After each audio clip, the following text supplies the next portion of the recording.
एक लड़की जिसे बॉलीवुड में नाम कमाना था, काम की तलाश में घर से 1400 किलोमीटर दूर चली आई। काम की तलाश में इधर उधर गई पर कहीं भी काम नहीं मिला क्योंकि उसे हिंदी कम आती थी। आखिर में एक व्यक्ति मिला जिसने लड़की को मौका दिया, लेकिन कुछ दिन बाद ही उस व्यक्ति की मौत हो जाती है और नाम आता है उसी लड़की का। और सबसे शॉकिंग बात यह है कि उस लड़की को जिस दिन कोर्ट सजा सुनाती है उसी दिन वो जेल से बाहर आ जाती है। तो क्या है पूरी कहानी जानेंगे आज के इस एपिसोड में। लेकिन मैं कहानी शुरू करूं इससे पहले आपसे निवेदन है कि वीडियो को लाइक और चैनल को सब्सक्राइब कीजिएगा। तो चलिए कहानी को शुरू करते हैं। केरल के कोच्चि की मरिया मोनिका सुसाईराज कन्नड़ फिल्म की एक्ट्रेस थी। 2002 में कन्नड़ फिल्म झूठ से करियर की शुरुआत की। 2003 में एक्सक्यूज मी, 2004 में ओके सर ओके और 2007 में एक दंता जैसी फिल्मों में काम किया। लेकिन मारिया को बॉलीवुड में करियर बनाना था, इसलिए उसने कन्नड़ फिल्म से अपना नाता तोड़ लिया और 2007 में मुंबई आ गई।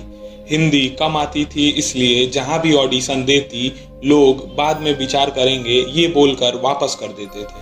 25 साल के नीरज ग्रोवर ने मास कम्युनिकेशन किया और सिनर्जी एड लैब्स या यूं कहें स्टार टीवी से जुड़ गए। ये एक प्रोडक्शन हाउस था जिसके जरिए लोगों को एक्टिंग के लिए चुना जाता था। चुनने वाली टीम में नीरज भी शामिल थे।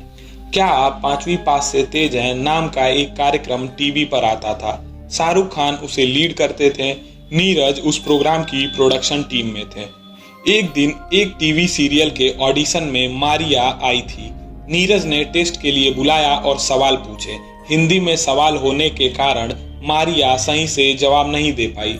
नीरज ने कहा, मारिया, यहाँ हमें ऐसा व्यक्ति चाहिए जो हिंदी बेहतर ढंग से बोल सके, क्योंकि ये प्रोग्राम हिंदी में है, इसलिए हम आपको किसी और प्रोग्राम में मौका देंगे। नीरज उठकर चले गए। मारिया ने ऑफिस के ही किसी व्यक्ति से नीरज का नंबर ले लिया। मारिया ने कुछ दिन बाद नीरज को फोन किया। दोनों में बात बढ़ने लगी, मुलाकातें शुरू हो गई। ये मुलाकात कभी रेस्टोरेंट में तो कभी समुंदर के किनारे होती। मारिया का एक प्रेमी कोच्चि में ही था। नाम था जेरोम मैथ्यू।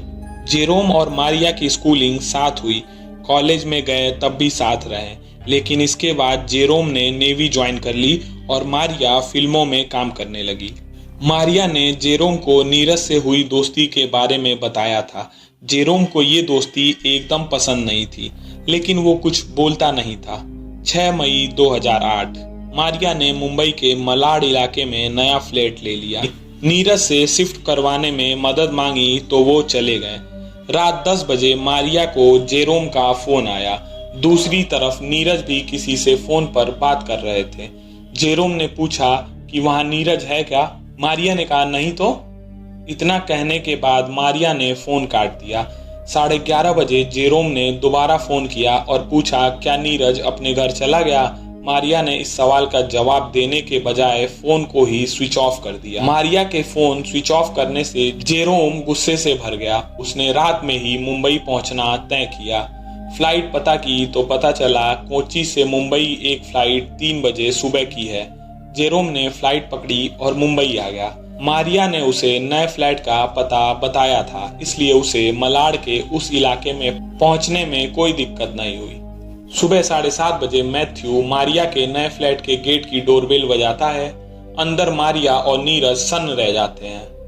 तभी मारिया ने कहा, हो सकता है कॉलोनी का कोई कर्मचारी हो, अभी अभी नया फ्लैट शिफ्ट किया है तो कुछ जानकारी लेने आया हो। ये बोलकर मारिया दरवाजा खोलने चली गई। मारिया ने दरवाजा खोला तो उसके होश उड़ गए। सामने जेरोम मैथ्यू खड़ा था। वो बिना कुछ बोले अंदर आया तो देखा नीरज ग्रोवर बिना कपड़ों के बेड पर लेटा था।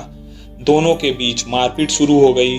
गुस्से से तमतमाए जेरोम ने किचन से चाकू लिया और नीरज पर ताबड़तोड़ प्रहार शुरू कर दिया। इस दौरान मारिया ने बचाने की कोशिश की तो जेरोम ने उसे झटकते हुए कहा, दूर रह वरना तुझे भी मार दूंगा। जेरोम के चाकुओं के वार से नीरज की मौत हो गई।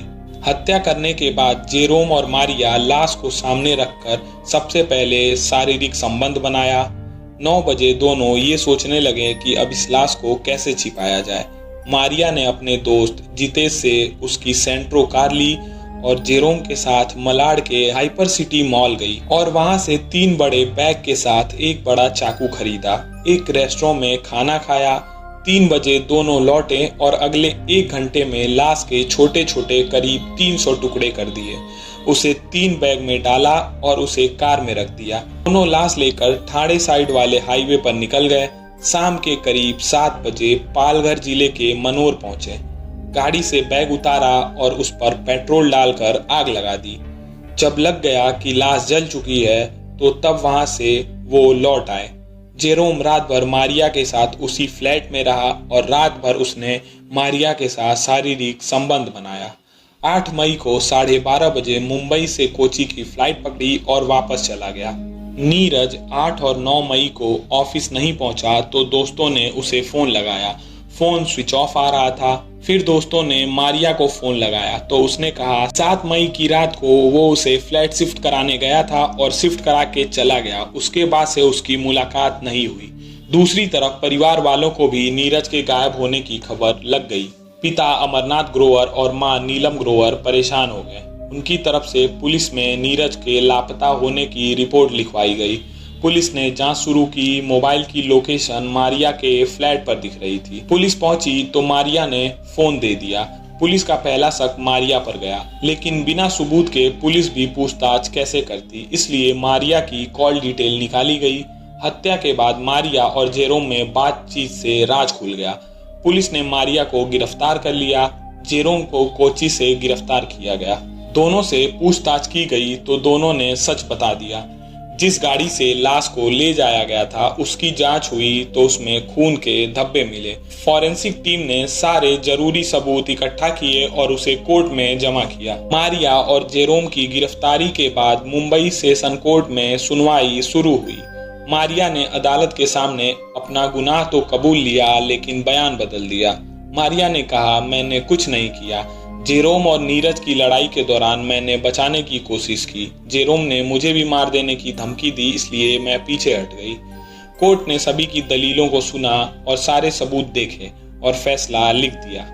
11 जुलाई 2011 को कोर्ट ने जेरोम को आईपीसी 1860 के सेक्शन 304 के तहत 10 साल की सजा सुनाई। मारिया को सेक्शन 201 के तहत सबूत मिटाने का दोषी बताते हुए कोर्ट ने 3 साल की सजा सुनाई। जिस दिन सजा सुनाई गई उसी दिन मारिया बाहर आ गई, क्योंकि उसने 3 साल से अधिक वक्त जेल में ऑलरेडी बिता लिए थे। कोर्ट ने दोनों दोषियों पर 50,000 रुपए जुर्माना भी लगाया। सजा के दौरान कोर्ट ने कहा, ये हत्या कोई सुनियोजित हत्या नहीं थी, गुस्से में किया गया कत्ल था। जेरोम कोई हथियार लेकर नहीं आया था। मारिया ने जेरोम को रोकने का प्रयास किया लेकिन बात नहीं बनी। कोर्ट के इस फैसले से नीरज ग्रोवर का परिवार संतुष्ट नहीं हुआ। परिवार ने कहा, ये सरकार का काम है कि वो इस फैसले को हाई कोर्ट में चैलेंज करे। हमारे पास इतना पैसा नहीं है कि हम लड़ाई लड़ सकें। किसी भी कोर्ट में कोई चैलेंज नहीं किया गया। जेरोम भी 2018 में जेल से बाहर आ गया।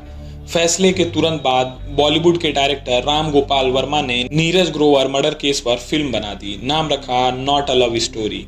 ये फिल्म 18 दिनों की शूटिंग में पूरी हो गई और 19 अगस्त 2011 को जब रिलीज हुई तब राम गोपाल वर्मा ने कहा था कि मारिया को ये फिल्म जरूर देखनी चाहिए। तो ये थी आज की कहानी। उम्मीद करता हूँ कि आपको ये कहानी पसंद आई होगी। अगर कहानी पसंद आए तो वीडियो को लाइक और चैनल को सब्सक्राइब कीजिएगा। फिर मिलेंगे एक और नई कहानी के साथ। तब तक के लिए नमस्कार, धन्यवाद।